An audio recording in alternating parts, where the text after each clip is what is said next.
Tonight, we have a presentation of Lexicon, bite-sized language intros. This event is meant to bring you the basics of a new language, as well as some basics of culture and history.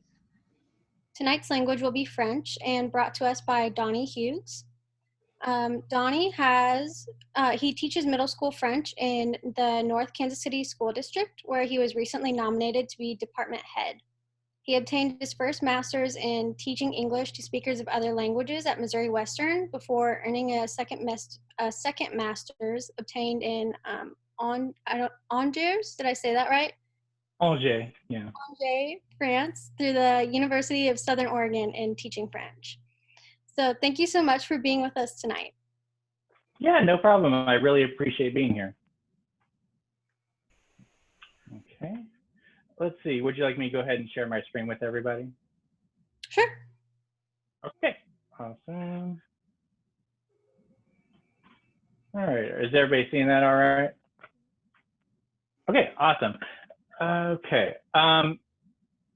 So I really appreciate being here. As it was just announced, I was nominated to be the head of my department for the middle schools. I'm a middle school teacher, and my high school counterpart over at the high school where my students feed into kind of brought me here, and I'm really appreciative of being the chance to present French to you guys. So one of the things, and I do this with all my classes when we first learn about French, because I'm probably one of the few teachers that teaches quarter semester and year-long classes. So throughout the year, I'll get a turnover of students throughout the year. And every year I kind of go over the basics, because even in my high school class in French 1, I will get students whom I've never had before. So in a sense, we're all kind of starting off at the same place, more or less. And one of the things I like to show my students are some of the places that actually speak French, because outside of France, a lot of students that I run to at the middle school level really don't know where we can speak French at. And I got brought a map here. I'm going to see if I can pull this over. There we go. So yeah, French is speaking in approximately 29 different countries. If you count partial speakers of the language, including Creoles. Now, partial speakers, that's a little bit left up to interpretation about what degree of a partial speaker you are in terms of your fluency, but approximately 300 million speakers, at least at a partial level or a Creole level, if we include those. But if we're just counting native speakers, we have approximately 220 million native speakers of French. And one thing that kind of shocks most of my students are that the vast majority of French speakers are not in France. They're actually in Africa. And a lot of that had to do with colonization by France itself and also Belgium. So yeah, most French speakers are in Africa, and that's also the fastest growing language right now in Africa is French. Here. Okay, so just a little bit of the history here. On the right there, you have a map of France, and those are all the different regional languages that we have in France. So I like to tell my students, like 200 some years ago, the vast majority of French people in France actually did not speak French. They actually spoke a regional language depending on where they lived. So the oldest known record of French, at least that's recognizable as French, was back in 842 AD with the Sermon de Strasbourg. And in 1539, French was the official language of France. But I say official language, but by legislature, because at the time, only about 2% of the population actually spoke French. This came about because you go 100 miles and somebody speaks a different language, and the government really, at the time, wanted to kind of have a uniting language for like whenever like trials or anything of that nature, legislation came about, there's a common language that people could speak. And in 1635, we had the Cardinal Richelieu, which established the Académie Française, which is still in existence today. The Académie Française, I like to kind of joke with my students, they're the grammar police. They, quote unquote, decide kind of what is official French, I guess you could say. That's kind of left to interpretation, especially if you're not living in France, I'm sorry. But it's still going on today, and each year they come out with a new dictionary of new words, and some words they may be taken out. In the 18th century, we have some thinkers that really started that you may be recognized of Voltaire. He's one of my favorite poets during that century. And if at any point, just let me know if you have a question, if I'm going too fast at all, okay? Sometimes I feel like I ramble on a little bit. Okay, so for both French and English, it's very much an alphabetic language. So that means kind of they use letter combinations to make sounds. So for example, in English, we have pair, bear, share. They all have that vowel sound that with the combination of words, even though it's a different combination of letters, it's still making the same sound. And that, I think for some learners, especially when first starting out with French, that can be kind of confusing that you have different letters that make the same sound. In a lot of ways, that kind of came about through Latin. They kind of kept with the grammar structure of Latin and not so much making it phonetic the way it sounds when you speak it. Like Spanish is very much, in my opinion, very phonetic. It's kind of spelled the way it sounds for the most part. But French mostly is not like that. It's composed of about 37 phonetic letters, and that's something I really helped me a lot, is learning the phonetic alphabet for French. If you have ever opened up a dictionary, usually in brackets by the word, you'll have little symbols that are basically letters that will tell you how to pronounce things. And that really helps me a lot when I am learning French, because you don't always have a French person with you, and you can just look at the dictionary and have a much better idea of how things are pronounced.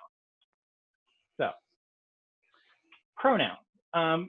Very similar pronouns to what they are in English, just a few differences though, however. We have je, I, tu, and vous, both of which mean you, but tu is the more informal you, like you would say with your best friend or family members, people you know really well. Vous is very much the you would use with like your boss, people you want to be respectful to, things of that nature. Then you have il and elle. Il as in an eel that swims in the water, L as in the letter L.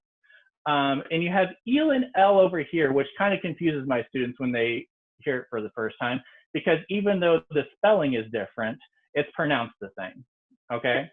So il and L, he and she. This il and L, both of which, and I actually need to change that real quick, is they. The main difference is il over here. If you have at least one male, one boy, one man involved, it's going to be il is what you're going to be using.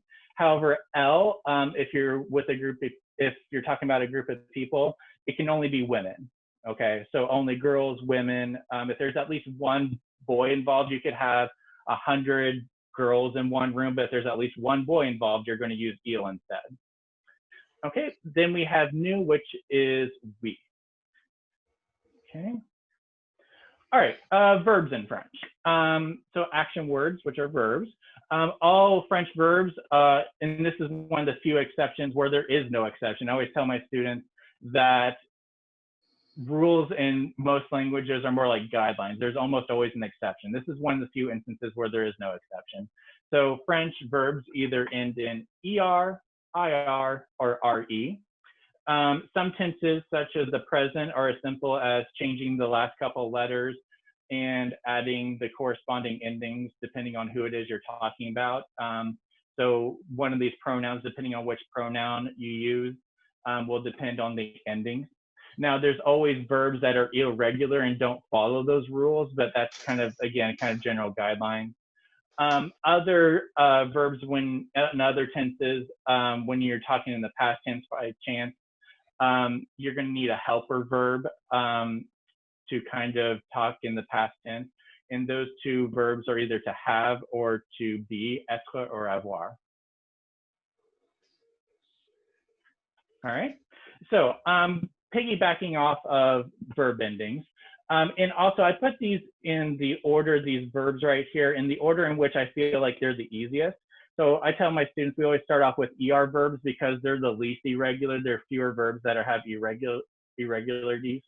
IR verbs There's about, I always say about 30% of them have irregular verbs, 70% of them follow the rules. Then I would tell everybody that RE verbs are kind of a hot mess because like every other RE verb I run into always has an exception to it. So, okay, so endings for ER verbs. So it's just as simple as taking off the ER in most cases. So I have the verb travailler here, which means to work. Oftentimes students will think that means to travel. It actually means to work. And it's just as simple as taking off the ER and then sometimes just the R and just adding these endings. So with je here, I, it's just as simple as taking off the R and you have the E there. Tu, yes, E with il and L, nu, O and S, and so on. Okay. And here's an example with that same verb, but in the past tense. So we have the verb avoir, and this is in the passé composé as we call it. The verb avoir is going to be the verb you're going to use for about 99% of the verbs that you use. The other like 0.1% or whatever is about a dozen or so verbs that use the verb to be. But the vast majority of the time, you're going to be using avoir here. So, j'ai, tu as, il and elle a, nous avons, ils ont, elles ont. And it's just as simple as for every ER verb, you're going to take off, normally this would be ER. You take off that ER, and it's an E with an accent mark going uphill that we call an accent aigu. All right, so as you can see, the E stayed with all the forms here with the accent aigu, but it's really avoir that's changing depending on who it is you're talking about. Okay. All right, and asking questions in French. This is just kind of a general overview. There's oftentimes there's a little bit more ways you can ask a question, but these are the three general ways you can ask a question. And I always tell students there's three ways you can ask the same exact question, okay? So the first way is with est ce que. So you just add est ce que to your phrase here. So est ce que vous travaillez? Do you work? That's anytime you have est ce que just by itself, you're asking a yes or no question. So est ce que vous travaillez? And you can also take that same question, take away est ce que, and flip the verb and the subject around. So here we took away est ce que, we flipped around travailler and vous. All right. You probably heard the expression parlez-vous français? That's an expression that we use with the inversion. We could also say est ce que vous parlez français? And you're asking the exact same question. But I would say when you're using the inversion, I would say 99% of the time, nobody actually uses that when speaking. In my experience, when talking with my friends, the vast majority of the time, we're not going to use the inversion. The vast majority of the time, it's going to be with est ce que, or else there's a way, just kind of a simple way of just inflecting your voice at the end when you kind of ask a question, all right? So my students, we practice saying statements with a question and with a period. So for example, with just a period, where you're just making a statement, vous travaillez, it's just saying you work. But with a question mark, you got to ask it like you're asking a question. Vous travaillez? It's just like a little inflection at the end. It's just the way you say it. And I would say this way with the inflection and est ce que are the two ways you're going to see most often when speaking. The inversion, again, is just mainly when that's when you're seeing in literature and like printed material. Okay, so we got some common sounds here, and there are far more. Again, there's quite a few more than this, but these are the ones I find kind of interesting and the most common. And these are all characters you can find in the phonetic alphabet. So we have E here, V, D, and stilo. And here we have, this makes like an A sound. C'est, était, danser, et je parterai. This one right here kind of makes like if you ever saw the Bitmoji where it's just like, it's celle, sept, treize, parterai. Here we have, I always tell students, if you ever smell stinky cheese, it's like you. So vous, je, une, nous, tu, sucre.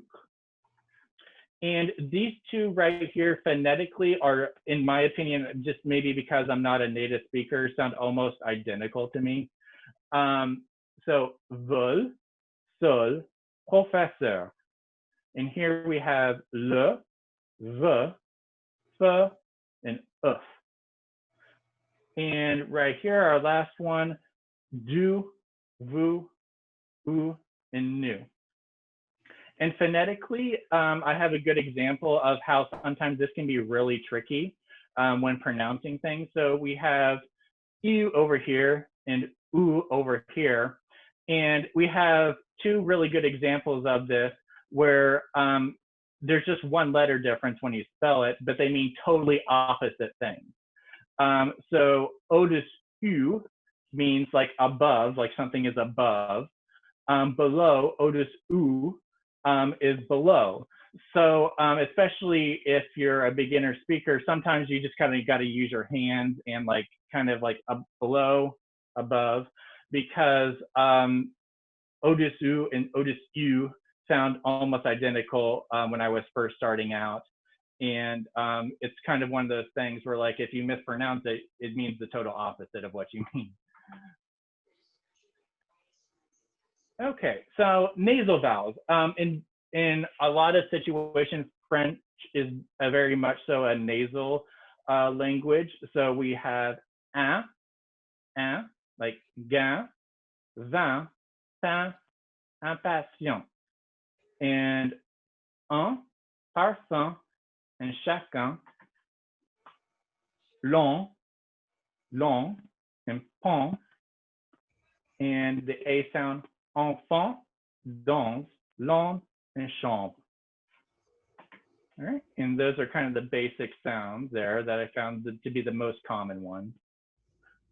Now, pronunciation-wise, when it comes between, say, Quebec French and French over in France.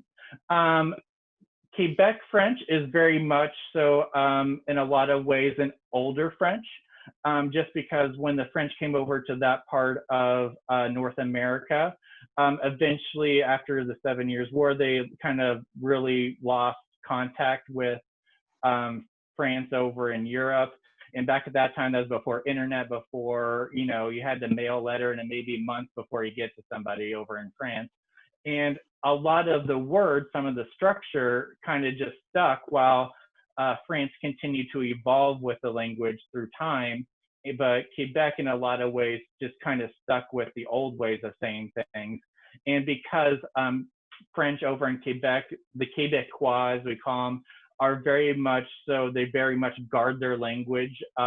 There's actually laws in place that say certain signage, certain broadcast, television, radio, a certain percentage of that needs to be in French only. And if you have it imprinted, it needs to be in the bigger text. And if any other language such as English, it needs to be in a very much smaller text. I always find this really interesting that the stop signs over in Quebec actually say the French arrêt, but in France, they actually say stop, which I always found that very interesting. Some examples of where the Quebecois kind of use our more older, more traditional French are with shoes, for example. Des souliers are examples of shoes, but in most other French-speaking parts of the world, you're going to say des chaussures. A car is also considered in Quebec un char, whereas in France, you would say une voiture. To say I miss you, je m'ennuie de vous. That's, again, if you were to say these in France, you would kind of sound like an older person because they're not really used so much anymore. I miss you in the most other cases would be je vous manque, vous me manquez. And to say the weekend in Quebec is la fin de la semaine, the end of the, it literally is saying the end of the week. And where else in France, they just use the weekend, they use the English, all right? And that's something I also noticed a lot of my time in France is that a lot of English words have kind of made their way into the vocabulary whether or not the Académie Française really approves of that or not. You can't really stop people out on their normal day-to-day speaking to, you know, just abide by that. So, for example, when I went to a restaurant, muffin was le muffin. Or when I went in IT in the dictionary, I kind of made this mistake. The dictionary was saying it the more grammatical way of saying it, thé glacé, but everybody I ran into in France just called it an iced tea, an iced tea. And also there's some differences when it comes to the words for breakfast, lunch, and dinner. In Quebec, they're going to keep it the more traditional way. And again, I'm going in that order: breakfast, lunch, and dinner. Le déjeuner, le dîner, le souper. Whereas in most other parts of the French-speaking world, you're going to use le petit déjeuner, and the dîner. So it's very confusing because in France, le déjeuner is lunch, whereas in Quebec, it's breakfast. So, all right. So some slight nasal sound differences. To me, I had to adapt a little bit. I spent about a month or so in Quebec one summer, and it really took me a little while to get that accent down. For the most part, it wasn't too difficult for me personally. French speaking in many parts of Africa is the most difficult dialect to understand. Quebec wasn't, it just took a little bit of an adjustment. So for example, in Quebec, and again, I'm going to do my best here when it comes to accents.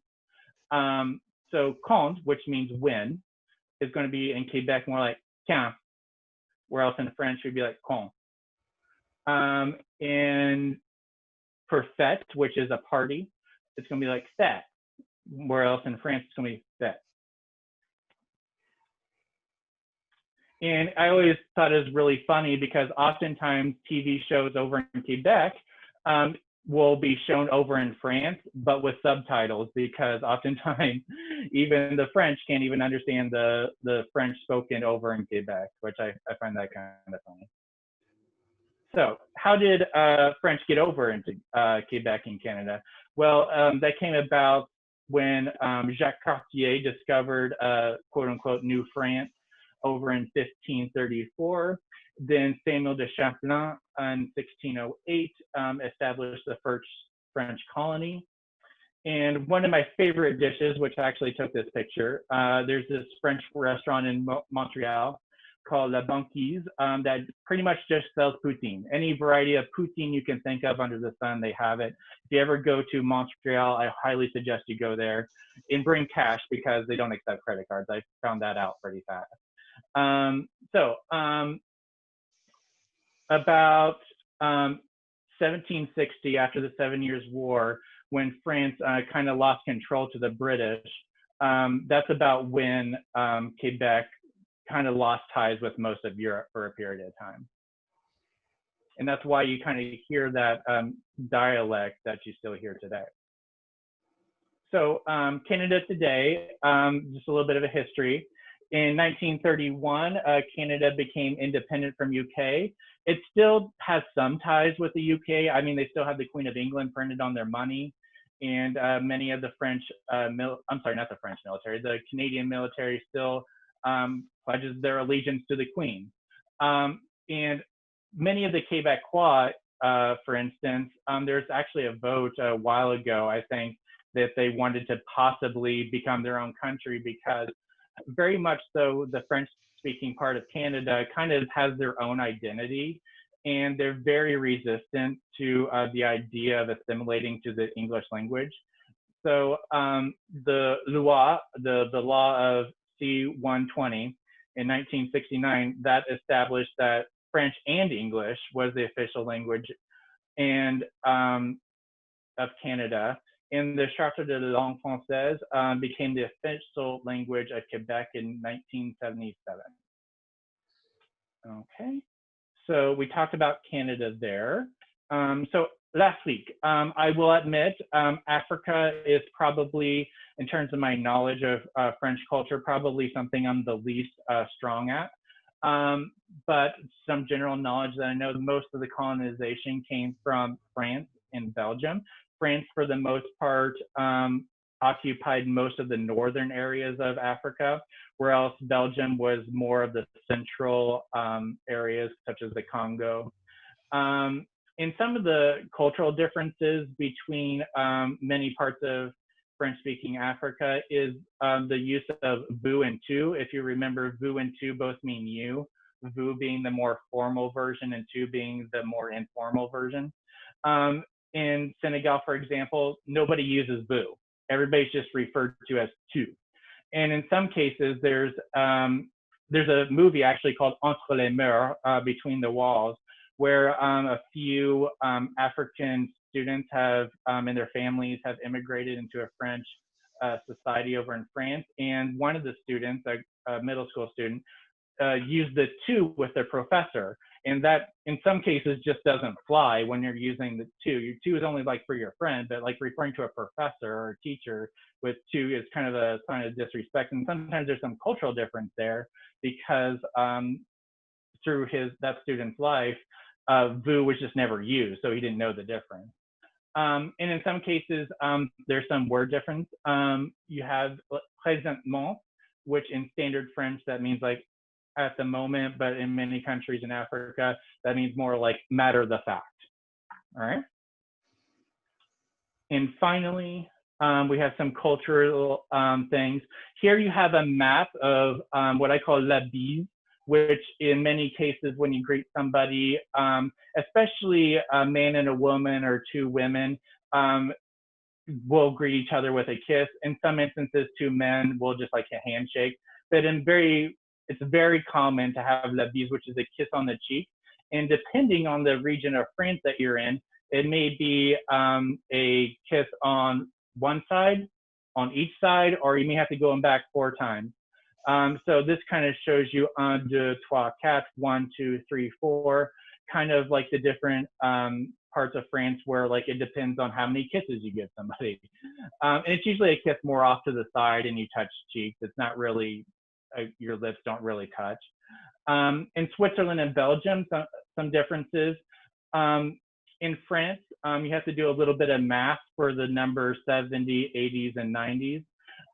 Whereas in Switzerland and Belgium, they kind of like eliminated that like math you have to do. For example, the word 90, 80, is literally 4 times 20. So whereas in Switzerland and Belgium, they just came up with an actual word for it called 90, and 70, which would normally be 70, and 80 would be 80, and 90 would be 90. So, all right, I think that's it. Did anybody have any questions?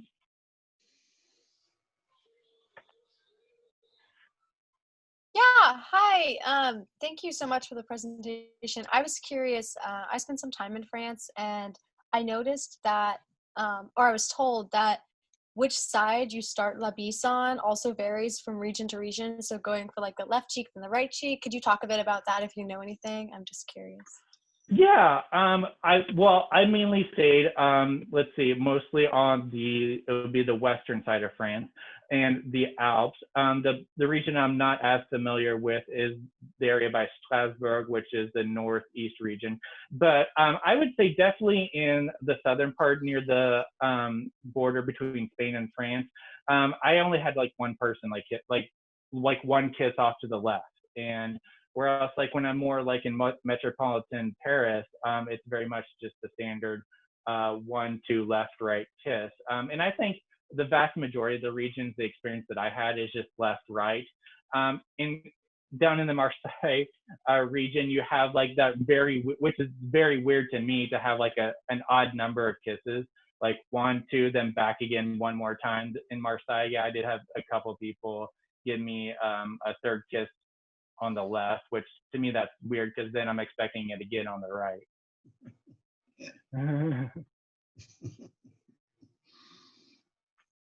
So, yeah, anything else?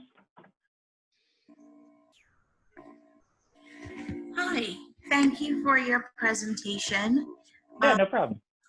I was wondering if you have any experience with French in the Caribbean and any differences that you may have seen there? Like French is spoken in Haiti, Mhm. Guadeloupe, Martinique, and then there's French Creole, or what's called patois. Mhm. In some of the other islands like Dominica, St. Lucia, etc. Do you have Sure. like experience with those? Yeah, so yeah, many of these areas in the Caribbean, such as Haiti, which is no longer a French territory, it's mainly Creole. It's kind of its own, it's really its own language at this point. And there is some very much, I would say the vast majority of people that I've known from Haiti, Haiti is actually, unfortunately, I believe the poorest country in North America. And it's really the educated people in that area that really know like standard traditional French. The vast majority of the people I would say speak Creole, at least the people that I did my program with in France. Actually, we had some Haitians attend the program, and I would say the vast majority spoke. Actually had a Haitian student who would constantly correct me, but like they're speaking Creole, so it wasn't really like standard French or anything. When it comes to like Martinique and Guadeloupe, which are kind of in that same region, those are actually parts of France. France actually has islands that are scattered throughout the whole entire world. It's very strategic on their part to have islands throughout the world. But I don't have that much experience. It's a place I really want to go to is the Martinique and Guadeloupe.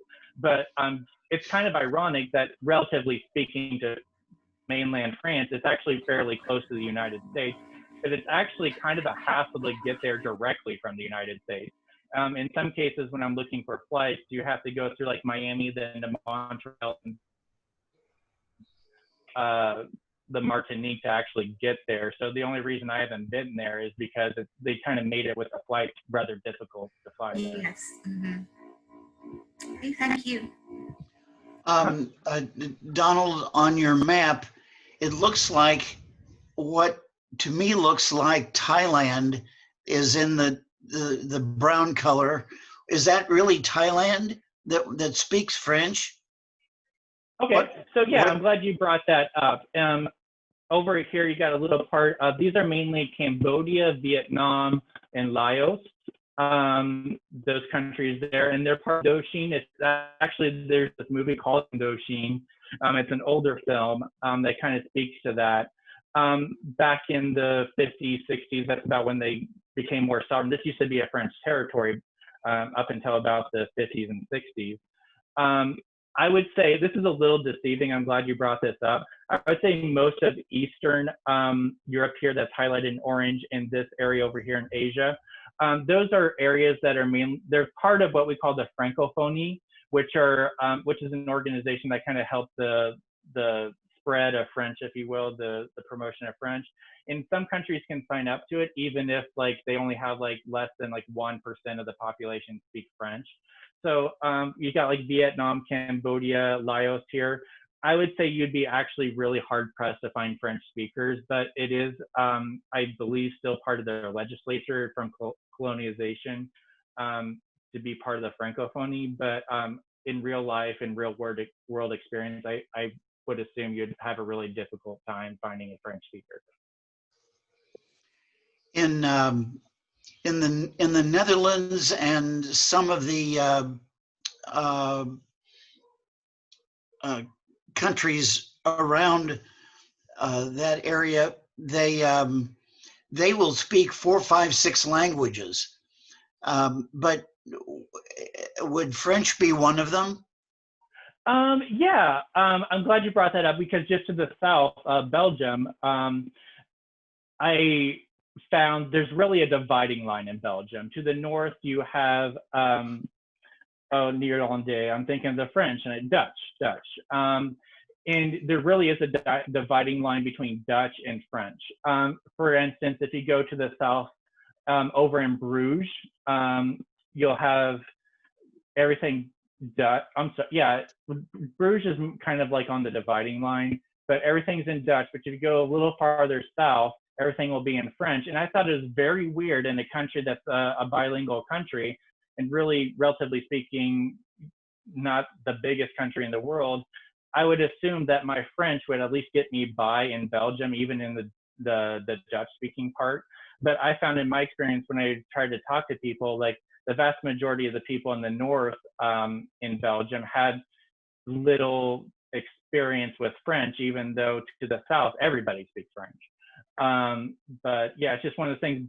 Brussels is kind of the only place in Belgium, in my experience, where you kind of have both, where you have really both a mixture of Dutch and French speakers.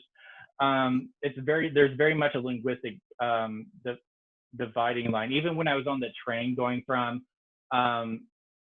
Amsterdam to Brussels to Paris, the languages spoken on the train would change as I would go through various parts of even Belgium. When we were in the north, they were all speaking on Dutch on the intercom, but when we got past Brussels, everybody was in French. So, which is kind of weird because the people on the train didn't change, so their language that they speak didn't change. Yeah, that's very interesting. Yeah. The country. Oh, I'm sorry. Go ahead. Yeah, I was curious how much is the difference between Canadian French and French in France? Are they really different? Yes, there is definitely some difference, especially when it comes to pronunciation. Like I mentioned earlier, there are some vocab differences, but it's also kind of the difference between English in the UK and English over here in America. For instance, tire spelled with a Y over in UK, and water closet is the bathroom. So there are just some differences there. However, it's kind of like us when we hear people from the UK. People over in Canada will perfectly understand somebody from France 99% of the time. There's just, for instance, when I ask for the bill at a restaurant, I usually call it la facture, but for some reason they're calling it le billet. But so it's just one of those things where like they know what you mean, but like they can just kind of tell you're not from that area. The reason why I asked was because I had a guest from France. It was some time ago, and it's a working relationship. And then they kind of made comments about Canadian French that they said it's not French. So to me, French is already a very intimidating language. And so I don't know, maybe they are very proud of it. Yeah, it kind of just depends who you talk to, really. The one thing I really kind of admire with French over in Canada is, in many ways, especially when it comes to vocabulary with technology, I feel like they kind of push the language forward in that aspect. Whereas with French over in France, it's kind of a slow process because, quote unquote, officially, it kind of has to go through the Académie Française. Whereas in Canada, they kind of don't have that, filter of like deciding, what's official and what's not. So they kind of really just start coming up with their own words when it comes to future realities that come up. Okay, thank you. Interesting. Thank you very much. Yeah, no problem. I'm wondering if you happen to know the status of Quebec's intention to secede from Canada. I do not. I know they've tried at least a couple of times to do that, but it's just kind of one of those things. It's never happened yet, and I think it would be kind of difficult considering they're still physically with Canada in terms of geography and everything. But I couldn't really tell you. But all I know is the Quebecois, they've tried a couple of times, and I know if you try to tell many people that they have to speak in English. In some cases, they can be very opinionated about that, like having to be forced to speak English in Quebec.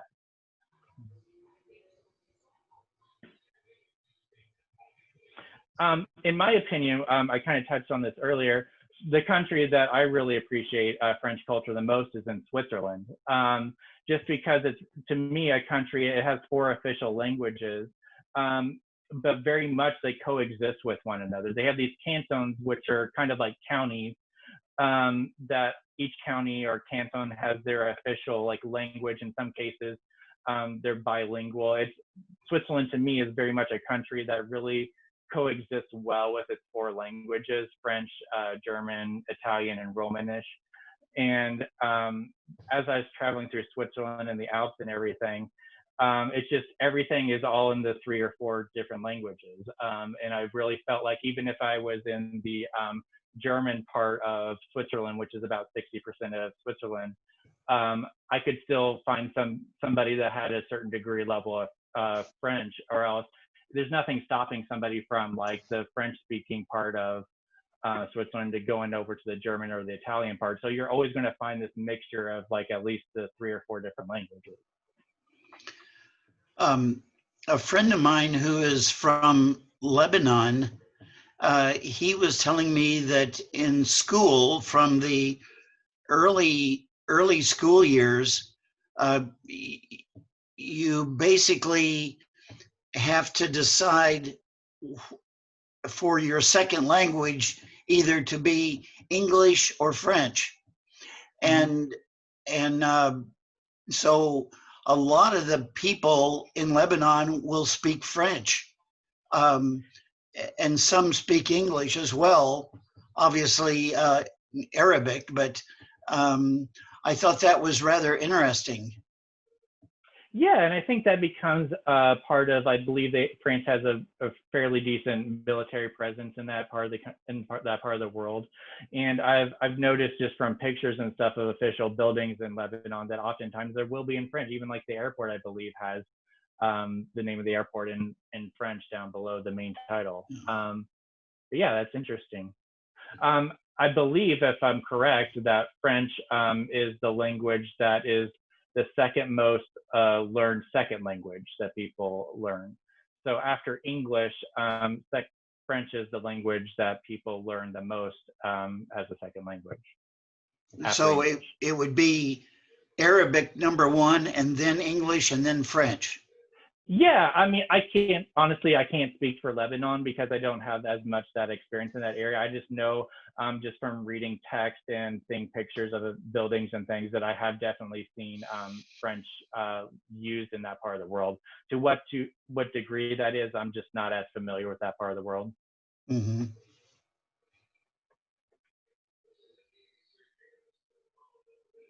I started talking and I was muted. It is 7:45, and I do want to be respectful of everybody's time. So I want to thank everybody for joining tonight's presentation of Lexicon. We appreciate your attendance, and we hope you enjoyed the program as much as we did. And we would also like to give a big thank you to our host, Donnie Hughes, for providing his time and talents with us this evening. If you enjoyed tonight's program and you would like to support future IRC programming, we encourage you to join as a member, make a donation, or download the IRC app. Again, all of these links are available in our chat bar. So thank you for coming and have a wonderful rest of your evening. Thank you for having me. Thanks. Thank you. Thank you. very much. Bye-bye. Merci.